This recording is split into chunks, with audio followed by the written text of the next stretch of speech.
ذرا ایک ایسی صورتحال کا تصور کریں، آپ ایک ایسا کام کرتے ہیں جو آپ کے معاشرے اور آپ کے مذہب کے لحاظ سے بالکل ٹھیک ہے، بلکہ اعلیٰ اخلاقی اقدار کا عکاس ہے۔ ہاں، مطلب ایک بہت ہی نیکی کا کام۔ بالکل، اور سب لوگ آپ کی تعریف بھی کر رہے ہیں، لیکن اچانک پولیس آتی ہے اور آپ کو ہتھکڑیاں لگا کر جیل میں ڈال دیتی ہے۔ اوہ، یہ تو بڑی عجیب بات ہے نا؟ یا پھر اس کے بالکل الٹ سوچیں، ایک شخص دن داڑے کوئی ایسا کام کرتا ہے جسے پورا محلہ بلکہ پوری قوم ہی ایک سنگین گناہ اور شرمناک حرکت سمجھتی ہے۔ ہاں، کوئی ایسی چیز جسے دیکھ کر لوگ غصے میں آ جائیں۔ بالکل، لیکن جب لوگ اسے روکنے یا سزا دینے کی بات کرتے ہیں تو پولیس الٹا اس شخص کو تحفظ فراہم کرتی ہے، کیونکہ اس نے کوئی قانون توڑا ہی نہیں ہوتا۔ یہ صورتحال تو ہمارے ہاں اکثر بحث کا موضوع بنتی ہے۔ ہاں، ہم عام طور پر اپنی روزمرہ کی زندگی میں قانون، اخلاقیات اور انصاف، ان تینوں بھاری بھرکم الفاظ کو ایک ہی معنی میں استعمال کرتے ہیں۔ ہمیں لگتا ہے کہ جو غلط ہے وہ لازمی غیر قانونی بھی ہونا چاہیے، اور قانون کا تو کام ہی انصاف کرنا ہے۔ صحیح بات ہے۔ لیکن ہمارے آج کے اس تفصیلی جائزے کے ذرائع بتاتے ہیں کہ یہ ہماری بہت بڑی خوش فہمی ہے۔ آج ہمارے پاس قانونی تاریخ اور علم قانون کے کچھ زبردست نوٹس موجود ہیں، اور ہمارا مقصد یہ کھوج لگانا ہے کہ آخر قانون اور اخلاقیات آپس میں ٹکراتے کیوں ہیں۔ دیکھیں، یہ ایک ایسی خوش فہمی ہے جس کا شکار ہم سب کبھی نہ کبھی ضرور ہوتے ہیں۔ مطلب ہم انسانوں کی یہ ایک فطری کمزوری ہے کہ ہم دنیا کو بالکل سیدھے اور صاف خانوں میں دیکھنا چاہتے ہیں۔ ہم چاہتے ہیں کہ چیزیں بلیک اینڈ وائٹ ہوں۔ بالکل، ہم چاہتے ہیں کہ اچھے اور برے کی لکیر اتنی ہی واضح ہو جتنا کہ دن اور رات کا فرق۔ لیکن جب ہم انسانی معاشرے کی پیچیدگیوں میں اترتے ہیں تو یہ لکیریں آپس میں الجھنا شروع ہو جاتی ہیں۔ ہاں، چیزیں اتنی سادہ نہیں رہتی۔ جی، ہم یہ ماننے کو تیار ہی نہیں ہوتے کہ کوئی عمل 100% غیر اخلاقی ہونے کے باوجود مکمل طور پر قانونی ہو سکتا ہے۔ اصل میں قانون اور اخلاقیات دو مختلف زبانیں ہیں جو بظاہر ایک جیسی لگتی ہیں، لیکن ان کی گرامر بالکل مختلف ہے۔ اور آج ہم اسی پیچیدہ گرامر کو سمجھنے والے ہیں۔ اگر میں صورتحال کو سمجھنے کے لیے ایک تشبیہ استعمال کروں، ہم کہہ سکتے ہیں کہ اخلاقیات ایک وسیع اور قدرتی زمینی خطے کی طرح ہے، جسے ہم ٹیرین کہتے ہیں، جس میں پہاڑ ہیں، دریا ہیں، خائیاں ہیں۔ ہاں، ایک ناہموار اور قدرتی خطہ۔ بالکل، اور قانون اس خطے کا ایک نقشہ ہے۔ نقشہ بنانے والے نے بس اپنی سمجھ کے مطابق سیدھی لکیریں کھینچ دی ہیں، لیکن نقشہ کبھی بھی اصل زمین کی 100% سچی عکاسی تو نہیں کر سکتا نا۔ واہ، یہ بہت ہی شاندار اور موزوں تشبیہ ہے۔ مطلب نقشہ اور زمین کبھی بالکل ایک جیسے نہیں ہو سکتے۔ تو یہ ٹکراؤ شروع کہاں سے ہوتا ہے؟ اگر ہم فراہم کردہ مواد کو دیکھیں تو یہ ٹکراؤ اس لیے پیدا ہوتا ہے کیونکہ ان دونوں کا ماخذ، یعنی یہ دونوں جہاں سے جنم لیتے ہیں، وہ جگہیں بالکل مختلف ہیں۔ اب اخلاقیات کو ہی لے لیں۔ اخلاقیات کہاں سے آتی ہیں؟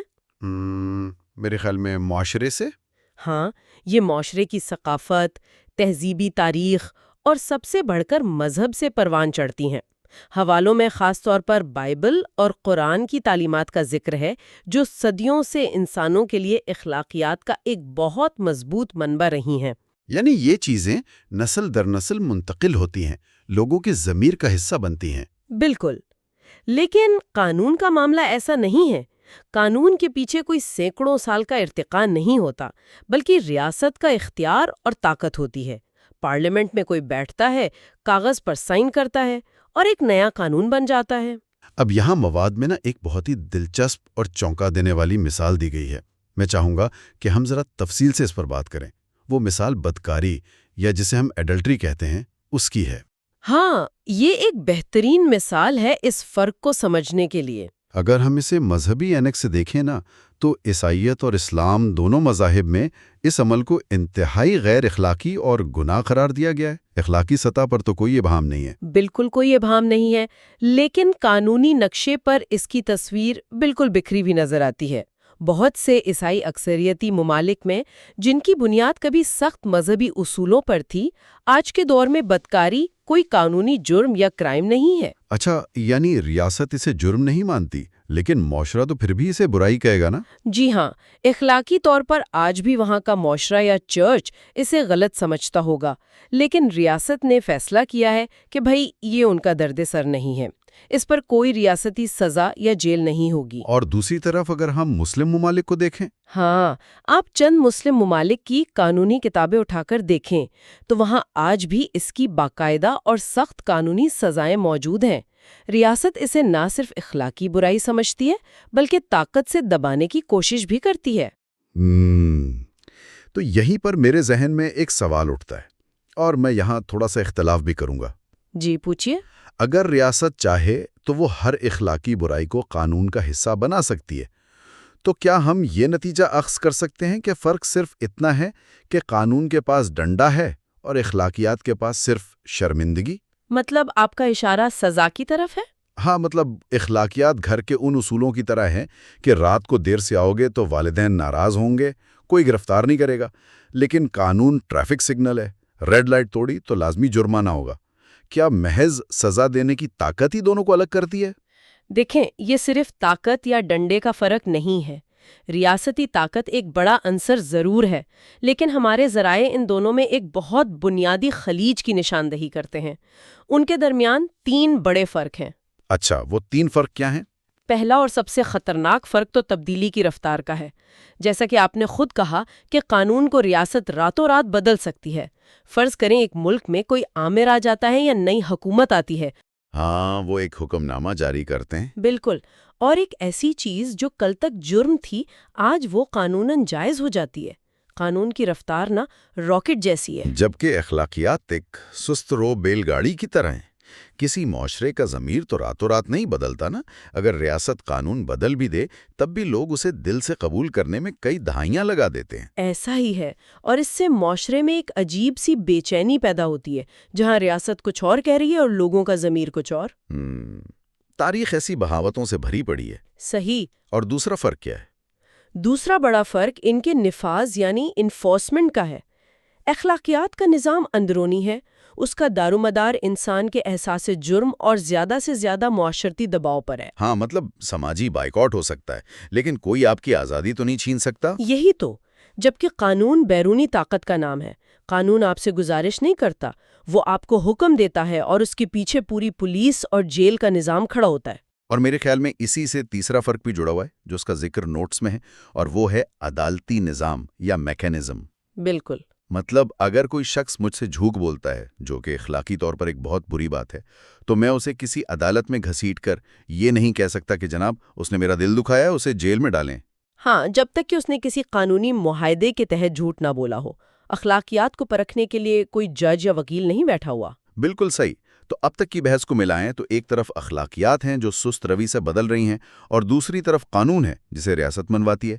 تو انسان کے ذہن میں ایک بہت بڑی سوچ نے جنم لیا ہوگا۔ ہاں، انسان کی پریشانی یہی رہی ہوگی کہ اخلاقیات غیر واضح ہیں اور قانون راتوں رات بدلتا ہے۔ تو انسان نے یہ کوشش تو کی ہوگی نا کہ ایک بار بیٹھ کر ایک ایسا حتمی، مکمل اور پرفیکٹ قانونی ضابطہ لکھ ڈالے۔ ایک دیو ہیکل لیگل کوڈ؟ بالکل، جو معاشرے کی ہر اخلاقی قدر، ہر اصول اور زندگی کے ہر پہلو کو کور کر لے، تاکہ کوئی ابہام یا گرے ایریا ہی نہ بچے، سب کچھ بلیک اینڈ وائٹ میں ہو۔ آپ نے انسانی تاریخ کے سب سے بڑے قانونی تکبر کی نشاندہی کی ہے۔ ایسا کئی بار ہوا ہے جب طاقتور حکمرانوں نے سوچا کہ وہ انسان کی ہر حرکت کو ہمیشہ کے لیے کتاب میں قید کر سکتے ہیں۔ اچھا، تو کیا تاریخی حوالے ہیں اس کے؟ رومن شاہنشاہ جسٹینین نے سب سے پہلے ایسا ہی ایک ضابطہ ترتیب دینے کی کوشش کی۔ اسے کارپس جورس سیول یا جسٹینین کا ضابطہ کہتے ہیں۔ اس کا مقصد ایک بے عیب نظام بنانا تھا کہ اس کے بعد کسی نئے قانون کی ضرورت ہی نہ رہے۔ جی، اور صرف وہ نہیں، 18ویں صدی کے پرشیا کا حکمران فریڈرک دی گریٹ، اس کا تو باقاعدہ ذکر ہے۔ اس شخص نے 17,000 اصولوں پر مبنی ایک ضابطہ تیار کروایا تھا۔ اوہ بھائی، 17,000 اصول! یہ تو بہت زیادہ ہیں۔ کیا کوئی اتنے قانون یاد بھی رکھ سکتا ہے؟ ظاہر ہے نہیں، لیکن اس کا مقصد ہی یہ تھا کہ زندگی کے ہر چھوٹے بڑے پہلو کا احاطہ ہو جائے۔ اور پھر فرانس میں نیپولین کا مشہور ضابطہ آیا، جس کے اثرات آج بھی کئی یورپی ممالک پر ہیں۔ ویسے ایک لمحے کے لیے سوچے نا تو یہ آئیڈیا بہت زبردست لگتا ہے۔ ایک موٹی سی کتاب ہو جس میں لکھا ہو کہ اگر پڑوسی کا درخت آپ کی دیوار پر گرے تو کیا ہوگا؟ ہاں، یا بازار میں دھوکہ ہو تو کیا ہوگا؟ بالکل۔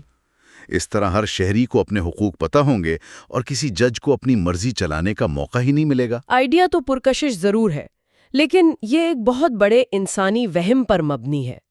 ان تمام حکمرانوں کا مسئلہ یہ تھا کہ وہ معاشرے کو ایک رکی ہوئی جھیل سمجھ رہے تھے۔ یعنی وہ سمجھے کہ انسانی ارتقا رک گیا ہے۔ ہاں، لیکن حقیقت تو یہ ہے کہ معاشرہ ایک تیز بہتا ہوا دریا ہے۔ نئی ٹیکنالوجی آتی ہے، معاشی نظام بدلتے ہیں، لوگوں کے رشتے بدلتے ہیں۔ بالکل۔ ذرا سوچیں، اگر فریڈرک کے ان 17,000 اصولوں کو ہم آج کے سائبر کرائم کے دور میں لاگو کریں، اس میں تو کہیں نہیں لکھا ہوگا کہ سوشل میڈیا پر ڈیٹا ہیک ہو جائے تو کیا سزا ہوگی۔ صحیح بات ہے، وہ بیچارہ جج اس کتاب کے ورق ہی الٹتا رہ جائے گا، اسے کوئی جواب نہیں ملے گا۔ تو مطلب قانون کو فلیکسیبل ہونا چاہیے۔ بالکل، قانون کو سانس لینے کے لیے لچک چاہیے ہوتی ہے۔ اگر آپ تمام قوانین کو ایک ہی حتمی ضابطے میں لوہے کی طرح جڑ دیں گے تو وہ معاشرے کا ساتھ نہیں دے پائے گا اور ٹوٹ جائے گا۔ یہ بات واقعی سمجھ میں آتی ہے۔ قانون سخت ہوگا تو معاشرے کا گلا گھونٹ دے گا۔ لیکن یہاں سے ہم اس جائزے کے سب سے چبھنے والے حصے کی طرف آتے ہیں۔ وہ کون سا؟ دیکھیں، ہم نے مان لیا کہ قانون اخلاقیات کا عکس نہیں ہے اور کوئی قانونی ضابطہ پرفیکٹ نہیں ہو سکتا، لیکن ایک عام انسان جب عدالت جاتا ہے اسے ان فلسفیانہ بحثوں سے کوئی غرض نہیں ہوتی۔ ہاں، اسے صرف انصاف چاہیے ہوتا ہے۔ بالکل۔ تو کیا ہم کم از کم یہ توقع کر سکتے ہیں کہ یہ تمام قانونی پیچیدگیاں بآخر انصاف کی فراہمی پر ہی ختم ہوتی؟ یہ ایک ایسا سوال ہے جس نے صدیوں سے لوگوں کو پریشان کیا ہے۔ ہم قانون اور انصاف کو ایک ہی چیز سمجھتے ہیں، لیکن اگر ہم حوالوں کا گہرا مطالعہ کریں تو ایک تلخ حقیقت سامنے آتی ہے۔ وہ کیا؟ کیا قانون انصاف نہیں کرتا؟ انصاف قانون کی آخری منزل اور حتمی ہدف ضرور ہے۔ نظام دن رات اسی منزل کی طرف سفر کرتا ہے، لیکن حقیقت میں قانون شاذ و نادر ہی ہر مقدمے میں 100% مثالی انصاف مہیا کر پاتا ہے۔ یہ بات سننے میں تو بہت عجیب لگتی ہے۔ اگر قانون انصاف نہیں کر رہا تو پھر وہ کر کیا رہا ہے؟ مواز میں لارڈ رائٹ کے ایک بہت مشہور قول ہے۔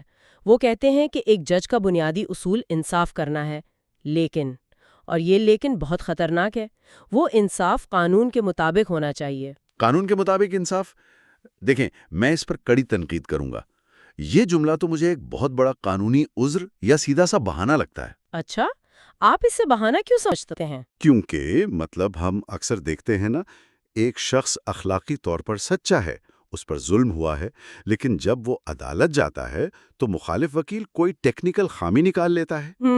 جیسے کوئی فارم لیٹ جمع کروا دیا۔ ہاں، یا کاغذ پر مہر نہیں لگی، اور جج اس مظلوم کے خلاف فیصلہ دے دیتا ہے۔ جب وہ پوچھتا ہے کہ یہ کیسا انصاف ہے تو کہتے ہیں جناب یہ قانون کے مطابق انصاف ہے۔ ہاں، یہ بات تو ہے۔ یہ تو ایسا لگتا ہے جیسے قانون دان اپنے بنائے ہوئے جال میں خود پھنس گئے ہیں اور پھر اسے انصاف کا نام دے رہے ہیں۔ آپ کی تنقید اور آپ کا غصہ اپنی جگہ بالکل بجا ہے۔ یہ وہی تکلیف ہے جو ہر وہ شخص محسوس کرتا ہے جو قانونی تکنیکی پیچیدگیوں کی وجہ سے اپنا حق کھو بیٹھتا ہے۔ لیکن ذرا اس کا دوسرا پہلو دیکھیں۔ وہ کیا؟ تصور کریں کہ ہم قانون کی لکھی ہوئی کتابیں اٹھا کر باہر پھینک دیتے ہیں اور ہر جج سے کہتے ہیں کہ وہ صرف اپنے دل کی آواز سنے اور جو اسے اخلاقی طور پر درست لگے وہی فیصلہ کر دے۔ پھر کیا ہوگا؟ ظاہر ہے ہر جج کی سوچ مختلف ہوگی۔ ایک کے نزدیک جو انصاف ہوگا شاید دوسرا اسے ناانصافی سمجھے، کوئی رحم دل ہوگا، کوئی سخت مزاج ہوگا۔ بالکل، اور اس کا نتیجہ یہ نکلے گا کہ پورے معاشرے میں ایک خوفناک قسم کی بے یقینی اور افراتفری پھیل جائے گی۔ کسی عام شہری کو معلوم ہی نہیں ہوگا کہ عدالت میں اس کے ساتھ کیا ہونے والا ہے۔ اوہ ہاں، انصاف تو جج کے موڈ پر منحصر ہو جائے گا۔ یہی بات لارڈ رائٹ سمجھانا چاہتے ہیں کہ پیچیدہ معاشروں میں ہم انفرادی، مثالی اور 100% خالص انصاف حاصل نہیں کر سکتے۔ قانون ہمیں ایک منظم ڈھانچہ فراہم کرتا ہے تاکہ فیصلوں میں ایک تسلسل اور پیشین گوئی پریڈکٹیبلٹی موجود رہے۔ جی، اس وسیع-تر معاشرتی مفاد کے لیے کبھی کبھار انفرادی سطح پر قانون کے ہاتھوں ناانصافی ہو جاتی ہے، لیکن ایک طے شدہ قانون کا ہونا اس طوفان اور افراتفری سے بہت بہتر ہے جو قانون کے نہ ہونے سے پیدا ہوگا۔ یہ تو ایک بہت ہی متوازن اور حقیقت پسندانہ نقطہ نظر ہے۔ اس کا مطلب یہ ہوا کہ قانون وہ بہترین سمجھوتا ہے یا کمپرومائز ہے جو ہم نے بطور معاشرہ کیا ہے۔ بالکل ایسا ہی ہے۔ قانون مثالی انصاف تک پہنچنے کی بس ایک ادھوری کوشش ہے۔ تو اب جب کہ ہم اس بحث کے اختتام کی طرف بڑھ رہے ہیں، یہ سوال پیدا ہوتا ہے کہ اس تمام تر جائزے کا ہماری عملی زندگی سے کیا تعلق ہے؟ سننے والوں کے لیے اس کا کیا فائدہ ہے؟ اس کا عملی اطلاق بہت گہرا ہے۔ ہم روزانہ خبریں سنتے ہیں، عدالتوں کے فیصلوں پر تبصرے کرتے ہیں۔ اکثر کوئی ایسا فیصلہ آتا ہے جو ہمیں اندر سے ہلا دیتا ہے۔ ہمیں لگتا ہے کہ ظالم چھوٹ گیا اور مظلوم مارا گیا۔ ہاں، دلی طور پر وہ فیصلہ سراسر غلط لگتا ہے، لیکن ماہرین اسے قانونی طور پہ درست کہہ رہے ہوتے ہیں۔ تو جب ایسی صورتحال پیش آئے نا، تو غصے یا مایوسی کا شکار ہونے کے بجائے ہمیں یہ تفصیلی جائزہ یاد رکھنا چاہیے۔ ہمیں سمجھنا چاہیے کہ قانون اور اخلاقی انصاف کے درمیان ہمیشہ ایک فاصلہ موجود رہتا ہے۔ قانون کوئی جادو کی چھڑی نہیں ہے جو راتوں رات سب ٹھیک کر دے۔ جی ہاں، یہ بس انسانوں کا بنایا ہوا ایک آلہ ہے جو دھندلے پانیوں میں راستہ تلاش کر رہا ہے۔ تو اگر ہم آج کی اس طویل اور دلچسپ گفتگو کو سمیٹیں تو ہم نے سیکھا کہ قانون، اخلاقیات اور انصاف یہ تینوں الگ الگ خیموں میں بستے ہیں۔ بالکل۔ اخلاقیات وہ گہری زمین ہے جو ہماری روایات اور مذہب سے بنتی ہے اور بہت آہستہ شکل بدلتی ہے، جبکہ قانون وہ نقشہ ہے جو راتوں رات تبدیل ہو سکتا ہے اور خلاف ورزی پر باقاعدہ سزا ملتی ہے۔ اور ہم نے ان حکمرانوں کا غرور بھی دیکھا جو سب کچھ ایک ضابطے میں قید کرنا چاہتے تھے۔ ہاں، اور ناکام ہوئے کیونکہ معاشرے کو لچک چاہیے۔ اور سب سے اہم بات ہم نے یہ جانی کہ قانون کے مطابق انصاف اور مثالی اخلاقی انصاف میں اکثر ایک تکلیف دہ فرق باقی رہ جاتا ہے۔ اور شاید یہی قانون کا سب سے بڑا المیہ ہے اور اس کی سب سے بڑی طاقت بھی۔ یہ پرفیکشن تو نہیں دیتا، لیکن ایک ایسا نظام ضرور دیتا ہے جس کے سہارے ہم اکٹھے چل سکتے ہیں۔ بہت خوب۔ آج کی اس نشست کو ختم کرنے سے پہلے ہم ایک ایسا سوال چھوڑنا چاہتے ہیں جس پر ہم سب کو اکیلے میں ضرور غور کرنا چاہیے۔ وہ کیا سوال ہے؟ ہم نے دیکھا کہ اخلاقیات صدیوں میں بنتی ہیں اور قانون راتوں رات بدل سکتا ہے۔ تو ذرا ایک لمحے کے لیے سوچئے، جب کسی معاشرے میں ایسا وقت آ جائے کہ اس کے ریاستی قوانین اس کی بنیادی اخلاقیات سے کہیں زیادہ تیزی سے بدلنے لگے۔ ہاں، یعنی ریاست کچھ اور مانگ رہی ہو اور ضمیر کچھ اور کہہ رہا ہو۔ بالکل، آپ کا ضمیر چیخ کر کہہ رہا ہو کہ یہ غلط ہے۔ تو ایسی شدید کشمکش میں کیا ہوتا ہے؟ کیا تب معاشرے کو ایک فرمانبردار شہری کی طرح قانون کی اندھی پیروی کرنی چاہیے؟ یا پھر بغاوت کر کے اپنے ضمیر کا ساتھ دینا چاہیے؟ یہی تو، جب نقشہ اور زمین ایک دوسرے کی بالکل نفی کر رہے ہوں تو رہنمائی کے لیے کس پر بھروسہ کرنا چاہیے؟ یہ ایک ایسا سوال ہے جس کا کوئی سیدھا جواب کتابوں میں نہیں ہے۔ اس کا جواب ہر شخص کو اپنے اندر موجود ضمیر کی عدالت میں خود تلاش کرنا ہوگا۔